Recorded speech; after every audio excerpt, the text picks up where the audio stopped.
I was 16 when my mom's world started to revolve around online communities. She'd recently gone through a tough time, and I could see the loneliness in her eyes. At first, I wasn't too concerned, thinking it was just a harmless hobby. But as the days went by, I noticed she was spending more and more time online, chatting with people she'd met on various forums and chat rooms. One guy, in particular, caught my attention. His name was Alex, and he seemed charming and kind, but there was something about him that didn't add up. My mom would talk about him for hours, sharing stories about their conversations and how much they had in common. She'd show me their chat logs, and I'd try to piece together the truth. What was his motive? Was he genuinely interested in her, or was there something more sinister at play? As the weeks went by, Alex started to play a bigger role in my mom's life. She'd talk about him constantly, and I could see the excitement in her eyes. One day, she asked me to talk to him on the phone, supposedly to introduce us. But when I got on the phone, I was immediately struck by how smooth and manipulative he sounded.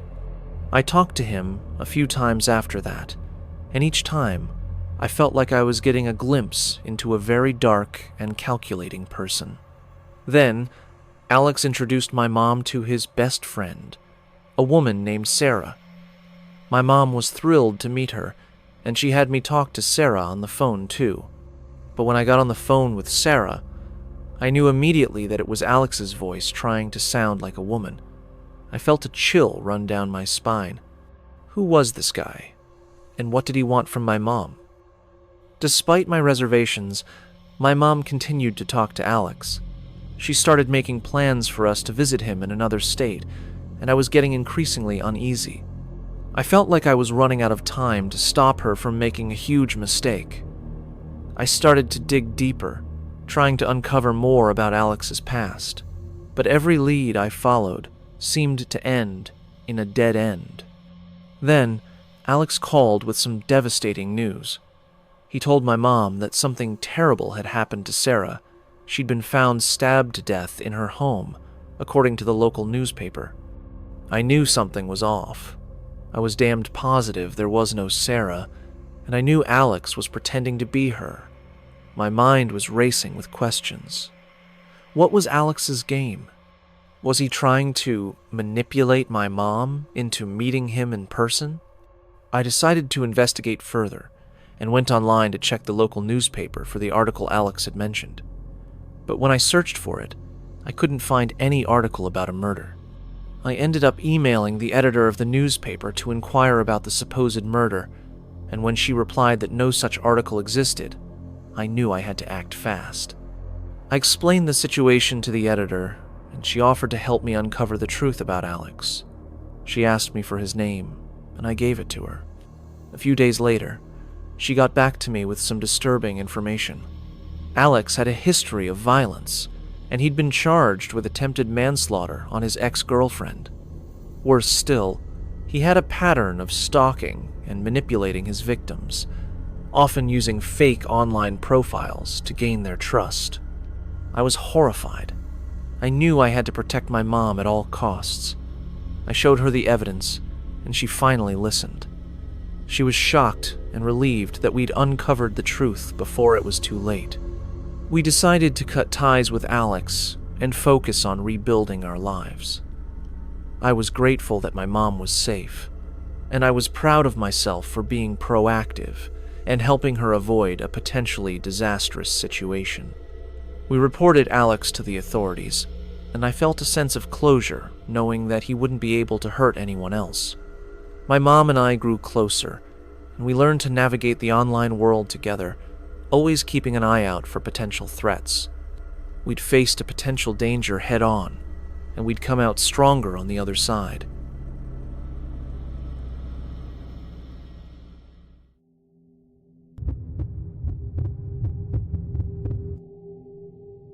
This happened when I was about 11, maybe 12. I honestly forgot all about it until a friend I grew up with brought it up a few weeks ago. We were just catching up, talking about old neighborhood stuff, and out of nowhere he said, "Remember that time with the stray and that creepy dude?" The second he said it, I remembered everything, and I honestly got a weird feeling in my chest, thinking about how strange that day actually was. So this was back when we used to hang out at this old park near my house. It had a rundown basketball court, some patches of grass, and a few benches, nothing fancy, but it was the usual hangout spot for me and the neighborhood kids. We'd meet up there almost every day after school to play tag or just kill time. That day started off like any other. I think we were all playing something like freeze tag or just chasing each other around. It was pretty warm out, and everyone was kind of loud and hyped up like we always were. At one point, my cousin pointed out this little tan dog running through the park. It looked kind of scruffy, didn't have a leash or collar, and it kept weaving through the trees and trash cans like it was used to being outside. Everyone's attention went to the dog, and a bunch of us ran after it. After a few minutes of chasing it around and calling it random names, we finally managed to corner it near one of the picnic tables.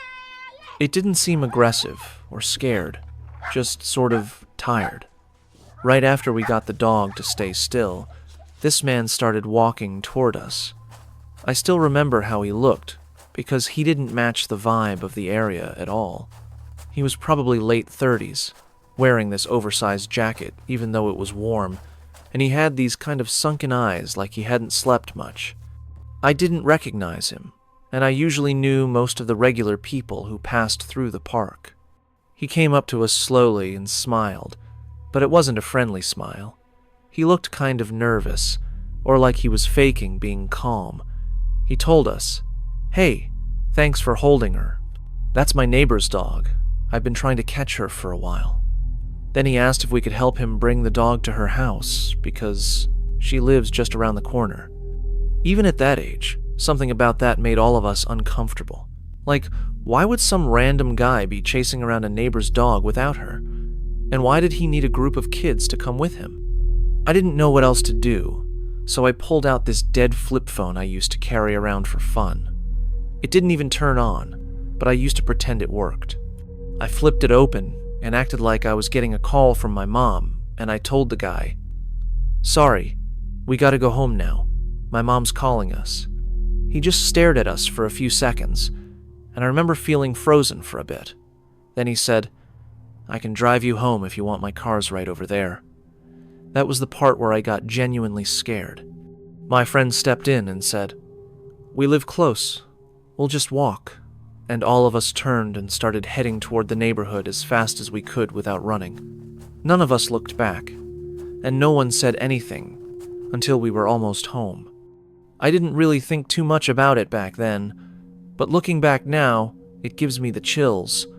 That guy wasn't looking for anyone's dog. He just saw a group of kids and tried to come up with something that sounded innocent. I don't know what would have happened if we'd followed him, and I really don't want to think about it. I'm just glad we didn't.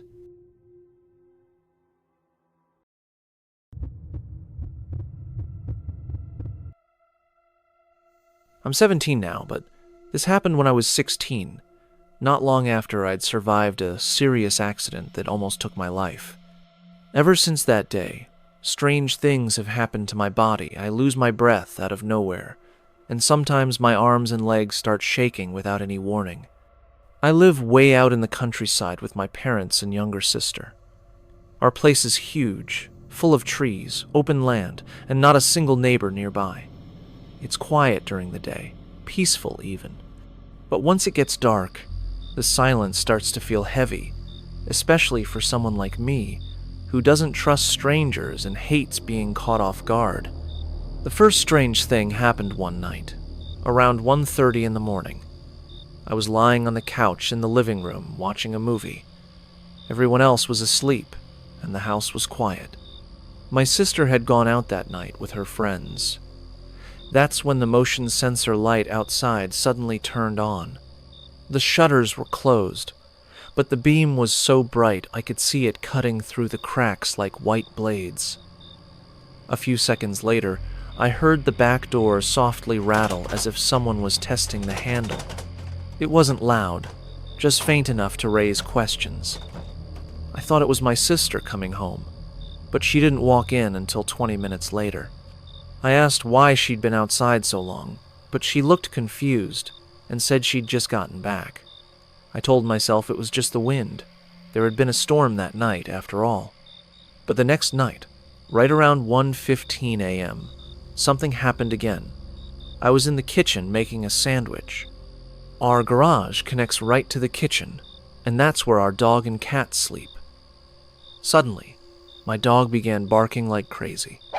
At first, I figured he was just messing around with the cat, but the barking didn't stop.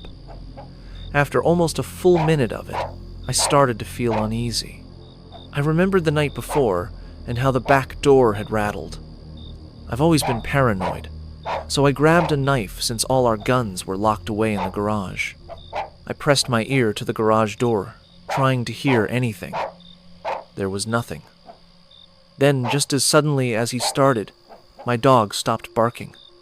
I stood there for a while, waiting, but nothing happened. Feeling sick and nervous, I put the knife away and went upstairs to bed. The next morning, I told my parents, but they shrugged it off and didn't seem worried at all. By the third night, I couldn't relax. I didn't bother trying to sleep. I stayed downstairs, gripping the same knife, just waiting for anything weird to happen. And like clockwork, around 1:45 a.m., my dog exploded with barking again. I rushed to the garage door with my heart racing like hell. This time, I could hear faint shuffling behind the door. My stomach dropped. Someone was in there. I pulled the door open, ready to face whoever it was. But the garage was completely empty. I searched every corner, checked behind shelves, peeked under the car. Still nothing. I told my mom everything because my dad was away on a business trip and begged her to call the police. She didn't believe me. She blamed the storm again and told me not to call anyone. I started wondering if I was losing my mind. I sat down in the living room, staring at the kitchen door, trying to figure it all out. Then I heard a whistle right outside the kitchen window. It was clear as day.